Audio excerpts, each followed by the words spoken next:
إن الحمد لله نحمده ونستعينه ونستغفره ونعوذ بالله من شرور أنفسنا ومن سيئات أعمالنا من يهده الله فلا مضل له ومن يضلل فلا هادي له وأشهد أن لا إله إلا الله وحده لا شريك له وأشهد أن محمدا عبده ورسوله صلى الله وسلم عليه وعلى آله وأصحابه أجمعين أما بعد. Toutes les louanges, absolument toutes les louanges, reviennent de droit à Allah. Il est le seul à mériter cela. Aussi, nous le louons, implorons son aide et son soutien, et nous lui demandons pardon. Nous lui demandons pardon pour nos fautes et nos péchés. Et nous cherchons protection auprès de lui contre le mal contenu dans nos cœurs et contre nos mauvaises actions, de même que les conséquences néfastes de nos mauvaises actions. Quiconque est guidé par Allah, nul ne pourra jamais le détourner de la voie droite. Et quiconque est égaré par Allah, nul ne pourra jamais le remettre sur le droit chemin. Et je témoigne qu'il n'existe aucune divinité digne d'adoration en dehors d'Allah, seul sans associé. Tout comme je témoigne que Muhammad sallallahu alayhi wa sallam est son serviteur dévoué et son fidèle messager. Que les éloges d'Allah et ses salutations bénies soient sur lui, sur sa famille, sur ses compagnons et l'ensemble des gens qui suivront son chemin, ses enseignements. أيها الناس نحمد الله ونشكره على هذا الدين القويم الذي بعث الله به رسوله محمدا صلى الله عليه وسلم وشهد له بالكمال فقال اليوم أكملت لكم دينكم فلم يتوفى رسول الله صلى الله عليه وسلم إلا بعدما أكمل الله به الدين فلم يبقى لأحد بعده أن يحدث شيئا يتقرب به إلى الله لم يأتي به هذا الرسول صلى الله عليه وسلم. Serviteurs d'Allah, nous louons Allah, nous proclamons les louanges, les éloges d'Allah et nous le remercions pour cette grande religion sur laquelle il nous a guidés. Cette religion de rectitude, cette religion de droiture, avec laquelle a été envoyé le messager d'Allah, le prophète Muhammad, sallallahu alayhi wa sallam. Et Allah subhanahu wa ta'ala témoigne de l'aspect parfait, complet et parachevé de l'islam, lorsqu'il nous dit dans son noble livre Al-yawma akmaltu lakum dinakum. Aujourd'hui, j'ai parachevé pour vous votre religion. Aujourd'hui, j'ai parachevé pour vous, j'ai rendu complet, parfait, parachevé votre religion. Le prophète Muhammad sallallahu alayhi wa sallam n'est pas mort avant que cette religion, l'islam, ait été parachevé par Allah. Aussi, nul n'a le droit de venir et de rajouter quoi que ce soit à l'islam. Tout comme nul n'a le droit de venir et d'enlever quoi que ce soit à l'islam. Car une chose parfaite, une chose complète, si tu rajoutes quoi que ce soit, eh bien, tu vas la dénaturer. Et si tu lui enlèves quoi que ce soit, eh bien, tu vas la rendre imparfaite.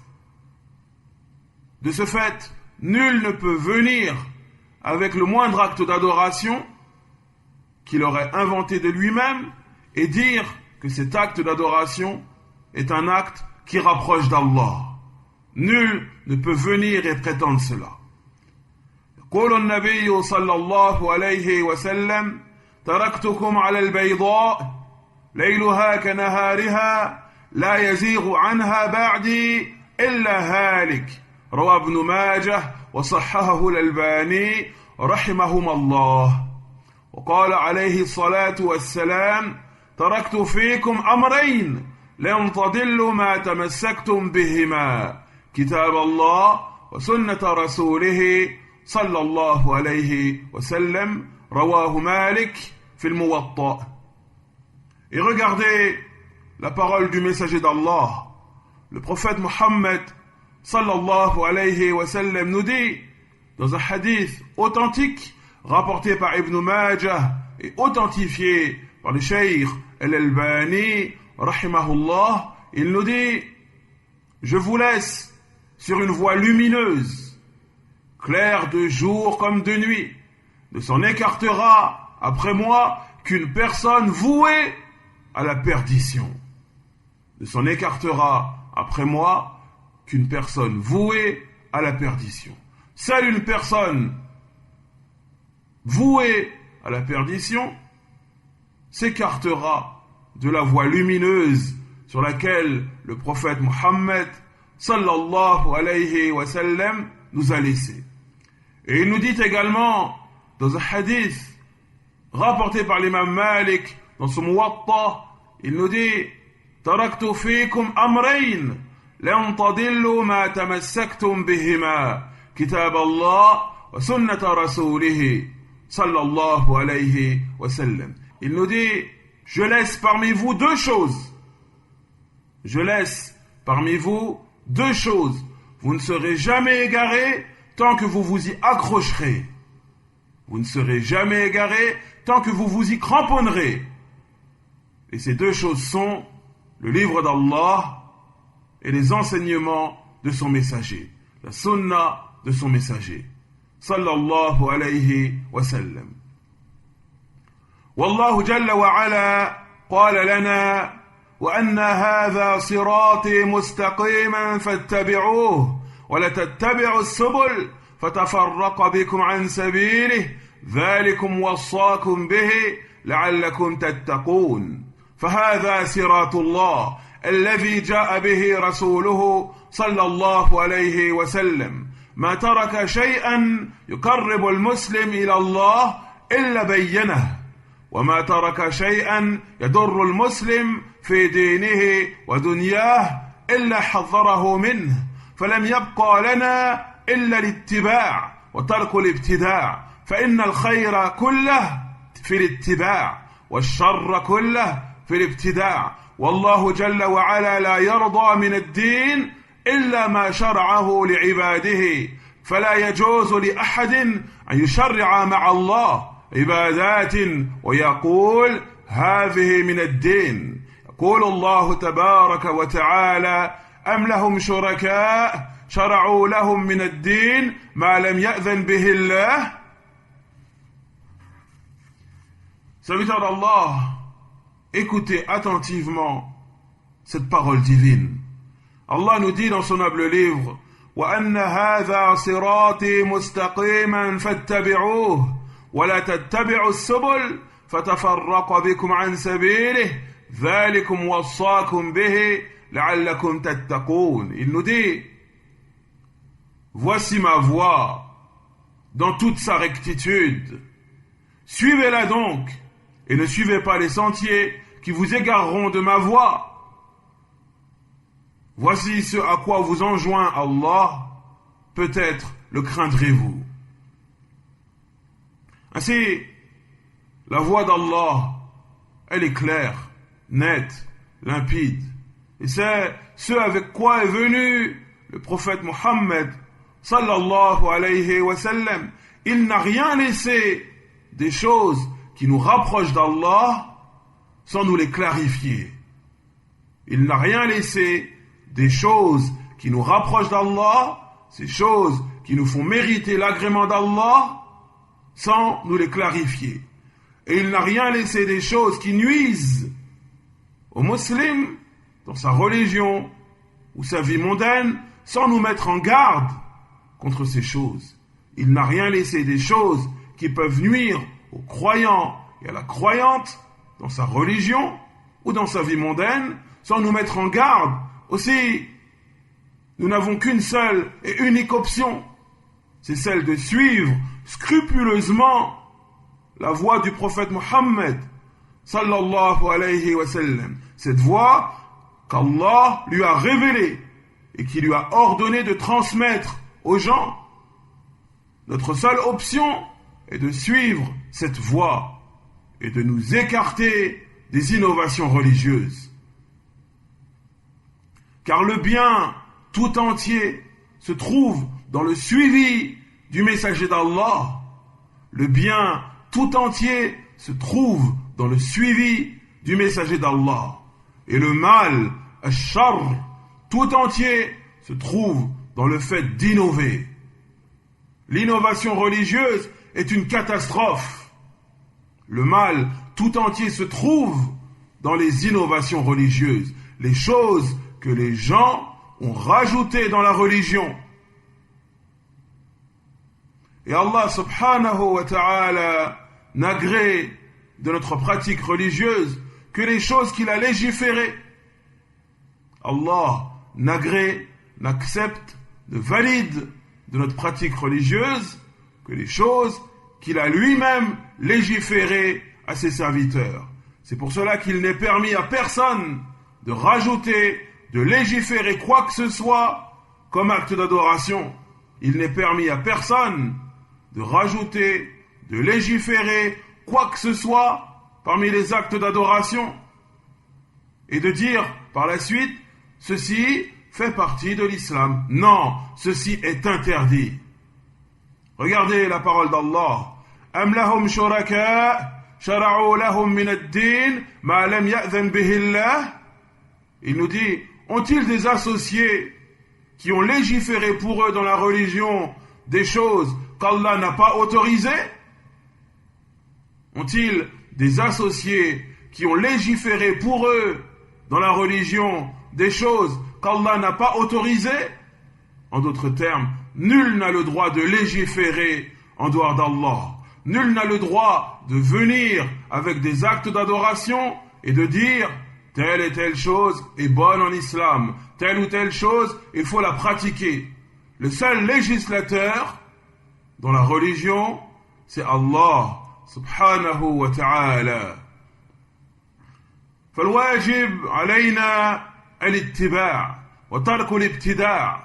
قال عبد الله بن مسعود رضي الله عنه اتبعوا ولا تبتدعوا فقد كفيتم. فالذي يريد رضا الله ويريد الجنة عليه أن يتبع هذا الدين ويتمسك به وفيه الخير والكمال لمن وفقه الله سبحانه وتعالى. ولكن الشياطين من الجن والإنس أبوا إلا أن يوسوسوا الناس حتى يحدثوا في هذا الدين ما ليس منه. Il nous est obligatoire de suivre les enseignements avec lesquels est venu le prophète Mohammed sallallahu alayhi wa sallam, que ce soit ce noble Coran ou que ce soit cette sunna purifiée. Il nous est obligatoire de suivre la voie du prophète Mohammed sallallahu alayhi wa sallam et de nous écarter des innovations, car ces innovations sont une catastrophe. Et Abdullah ibn Mas'ud radiyallahu an, l'un des vertueux disciples du prophète Mohammed sallallahu alayhi wa sallam, l'un de ses compagnons nous dit ittabi'u wa la tabtadi'u faqad kufitum. Suivez et n'innovez pas, et ceci vous est suffisant. Suivez et n'innovez pas, et ceci vous est suffisant. Et lorsque nous parlons d'innovation, bien entendu, nous parlons d'innovation religieuse. Quant aux innovations techniques qui contiennent un bien pour les gens dans leur vie mondaine, eh bien, il n'y a aucun souci tant que ces choses respectent la législation musulmane. Ainsi, celui qui veut l'agrément d'Allah, celui qui souhaite que sa pratique religieuse soit agréée par Allah, validée par Allah, celui qui souhaite le paradis, eh bien il se doit de suivre et de se cramponner, de s'accrocher à cette voie avec laquelle est venu le prophète Mohammed sallallahu alayhi wa sallam. Il se doit de s'accrocher, de se cramponner à l'islam authentique. Cet islam qui contient tant de biens, tant de choses bénéfiques pour les hommes et les femmes. Cet islam qui est parfait, complet, parachevé et qui contient tant de biens pour quiconque Allah lui a facilité la compréhension authentique de cet islam. Cependant, les diables, les démons, parmi les djinns et les humains, eh bien, ils n'ont qu'un seul et unique but, c'est d'égarer les gens, d'insuffler dans le cœur des gens, d'innover en religion, de rajouter des choses en religion, selon leur mauvais penchant, de rajouter des choses qui ne font pas partie de l'islam à la base, ou alors de corrompre des choses qui font partie de l'islam, de les détourner de leur véritable sens, de leur véritable but.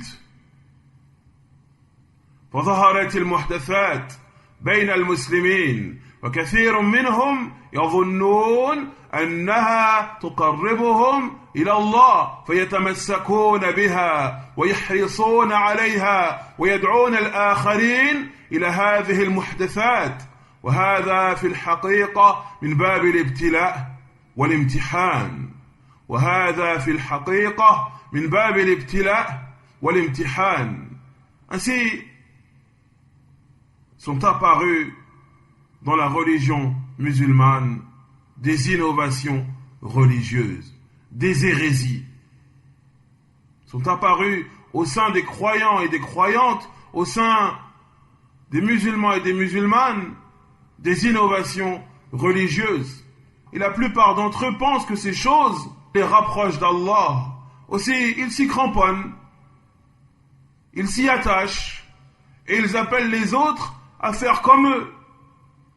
Ils appellent les autres à faire comme eux, à suivre ces voies nouvelles, à suivre ces actes d'adoration nouveaux et innovés qui ont été introduits dans l'islam.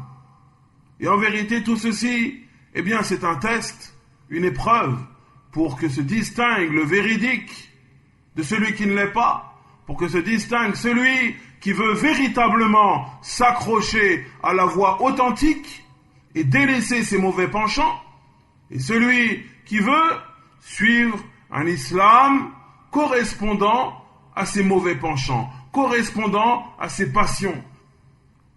Ibadallah, inna al-bid'a tub'idu 'anillah was-sunnah tuqarribu min Allah. Inna al-bid'a tughdibu Allah was-sunnah ترضي الله سبحانه وتعالى لأن الله قال ورضيت لكم الإسلام دينا أي إسلام يقصد لا يقصد إلا ما جاء به محمد صلى الله عليه وسلم. Serviteur d'Allah, l'innovation religieuse, les choses nouvelles introduites en religion, quelles qu'elles soient, eh bien, elles éloignent d'Allah. Tandis que la conformité scrupuleuse aux enseignements avec lesquels est venu le prophète Mohammed sallallahu alayhi wa sallam, la sunnah, eh bien, elle rapproche d'Allah. L'innovation religieuse éloigne d'Allah, tandis que la conformité aux enseignements prophétiques rapproche d'Allah. L'innovation religieuse fait encourir la colère d'Allah, tandis que la conformité à la sunnah, eh bien, te fait mériter l'agrément d'Allah. Car Allah nous dit lui-même dans son noble livre « وَرَضِيتُ لَكُمُ الْإِسْلَامَ دِينًا » et j'ai agréé pour vous l'islam comme religion. De quel islam s'agit-il? Quel est l'islam visé ici par Allah subhanahu wa ta'ala? De quel islam s'agit-il? Est-ce l'islam des révoltes, des révolutionnaires, l'islam de Sayyid Qutb et de ceux qui le suivent? Non, bien sûr que non. Ce qui est visé ici, c'est l'islam authentique avec lequel est venu le prophète Mohammed sallallahu alayhi wa sallam.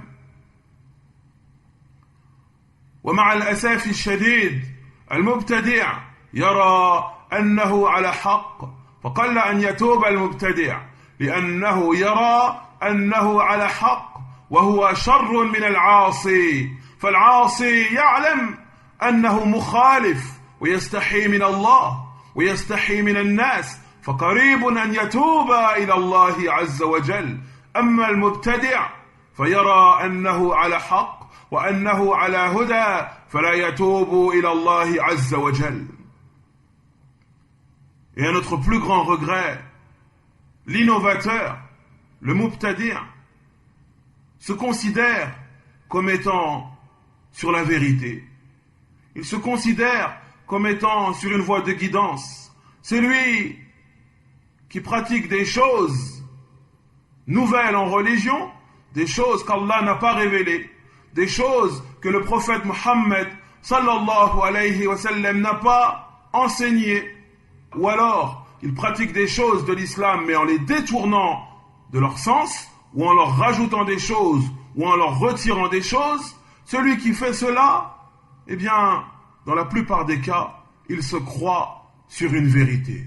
Il se croit sur une voie de guidance. L'innovateur, al-mubtadi', se croit dans la vérité. C'est pour cela qu'il ne se repent pas. C'est pour cela qu'il ne revient pas vers Allah. Tandis que le pécheur, celui qui commet les péchés, le buveur d'alcool, celui qui commet l'acte charnel hors mariage, celui qui consomme de la drogue, au fond de lui, il sait qu'il contredit l'islam par ses actes. Il sait qu'il est pécheur. Il sait que ce qu'il fait est mauvais. Et en vérité, il en a honte devant Allah. Et il en a honte devant les gens. Et probablement qu'il va se repentir très prochainement. Tandis que l'innovateur, eh bien lui, se considère sur la vérité. Il se considère sur une voie de rectitude. Il suit ses passions. Il suit ses mauvais penchants. Il suit les imams de l'égarement. Et il se croit sur la vérité. ومن مفاسد البدع ما جاء في الحديث ما أحدث قوم بدعة إلا رفع الله مثلها من السنة رواه أحمد بإسناد جيد فلا تجتمع البدع والسنن إلا ويخرج أحدهم الآخر فالسنة تطرد البدعة والبدعة تطرد السنة فالذي يريد النجاة ويريد الأجر والثواب يقتصر على ما شرعه الله سبحانه وتعالى ولا يلتفت لما يقوله الناس من غير برهان ومن غير دليل فمن جاءك وقال لك افعل كذا فيه أجر فيه ثواب قل له أين الدليل هات الدليل على هذا فإن جاء بدليل فنعم وعلى رأس والعين وإن لم يأتي بدليل فهو ضل مضل. Et parmi les aspects néfastes de l'innovation religieuse, eh bien ceux qui étaient rapportés dans ce hadith, rapporté par l'imam Ahmed avec une bonne chaîne de transmission. Le prophète Mohammed sallallahu alayhi wa sallam a dit ما أحدث قوم بدعة إلا رفع الله مثلها من السنة. Il n'est pas un groupe de gens, il n'est pas un peuple qui innove en religion sans qu'Allah ne leur retire son équivalent de la sunna.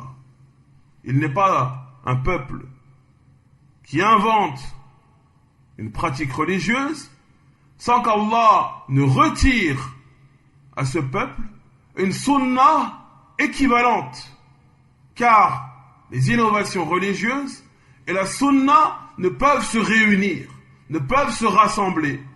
Obligatoirement, l'une va chasser l'autre. Soit l'innovation va chasser une sunna, un enseignement religieux authentique, ou soit cette sunna, cet enseignement religieux, va chasser cette innovation. Les deux ne peuvent se réunir. Aussi, celui qui souhaite être sauvé, celui qui souhaite véritablement la grande rétribution d'Allah, eh bien il se doit de se contenter, de s'accrocher, de se cramponner à ce qu'Allah a révélé à son messager, sallallahu alayhi wa sallam. Et il ne doit pas pencher vers un tel ou un tel, vers ce que disent un tel ou un tel, sans preuve tirée du livre d'Allah, de la sunna de son messager et de la compréhension des pieux prédécesseurs. Et quiconque vient vers toi et te dit « fais telle ou telle chose, va dans tel ou tel endroit, prends tes valises et va là-bas ou là-bas », eh bien demande-lui quelle est sa preuve. Sur quoi s'appuie-t-il véritablement pour dire telle ou telle chose? Dis-lui, viens avec une preuve du livre d'Allah, de la sunna de son messager, expliquée par les gens de science, expliquée par ceux dont la barbe a blanchi dans le rappel d'Allah. Viens avec une preuve claire, expliquée par les gens de science. S'il fait cela, s'il te ramène une preuve claire, expliquée par les gens de science, si la personne vient avec une preuve du livre d'Allah, de la sunna de son messager, expliquée par les gens de science, connus et reconnus pour leur droiture, pour leur piété, alors, alhamdulillah, la chose avec laquelle cette personne est venue est une bonne chose. Et j'ouvre une parenthèse.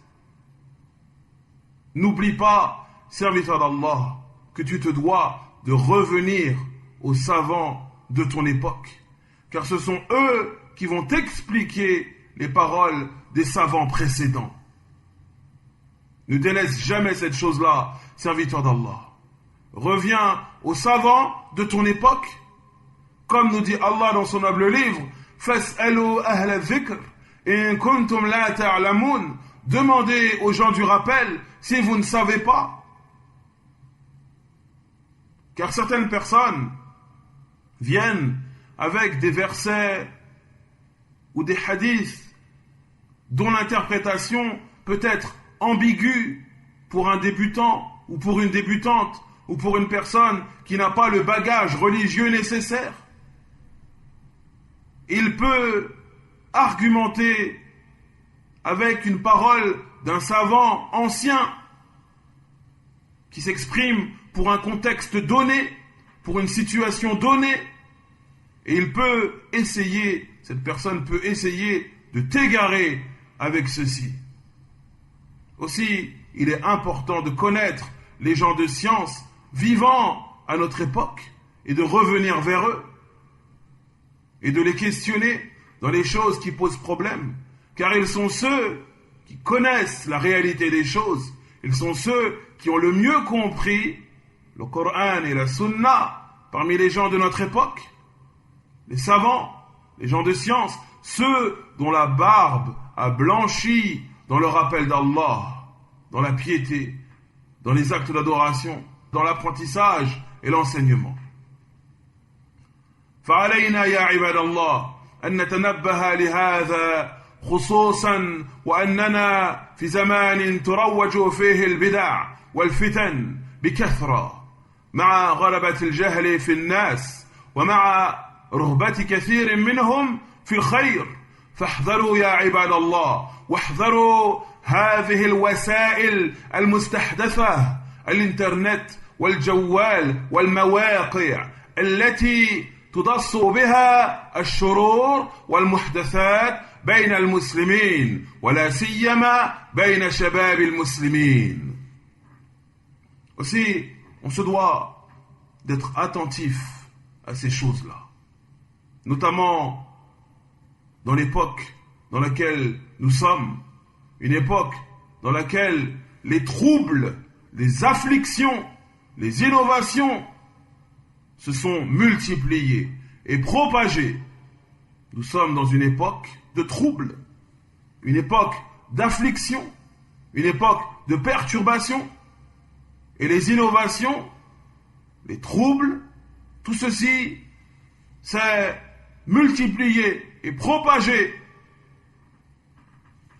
De même que l'ignorance des gens est immense, énorme. Et beaucoup de ces gens qui n'ont pas un bagage religieux conséquent ou nécessaire seulement, eh bien, ils veulent le bien. Ils veulent le bien. Ils aspirent au bien. Mais ils se font embobiner. Ils se font égarer. Ils se font endoctriner par des gens qui visent le mal, par des gens qui se laissent dominer par leurs mauvais penchants et leurs passions. Aussi, prenez garde, serviteurs d'Allah. Et prenez garde également à ces nouveaux outils, tels que l'Internet, les téléphones intelligents, les smartphones, les sites Internet, etc. Toutes ces choses par lesquelles le mal se diffuse. Toutes ces choses par lesquelles le mal se diffuse au sein des musulmans et notamment au sein des jeunes parmi les musulmans et les musulmanes. ونسأل الله العافية والسلامة. اللهم يا مقلب القلوب ثبت قلوبنا على دينك. اللهم يا مقلب القلوب ثبت قلوبنا على دينك. اللهم يا مقلب القلوب ثبت قلوبنا على دينك. سبحانك اللهم وبحمدك نشهد أن لا إله إلا أنت نستغفرك ونتوب إليك. وصل اللهم على نبينا محمد وعلى آله وأصحابه أجمعين والحمد لله رب العالمين.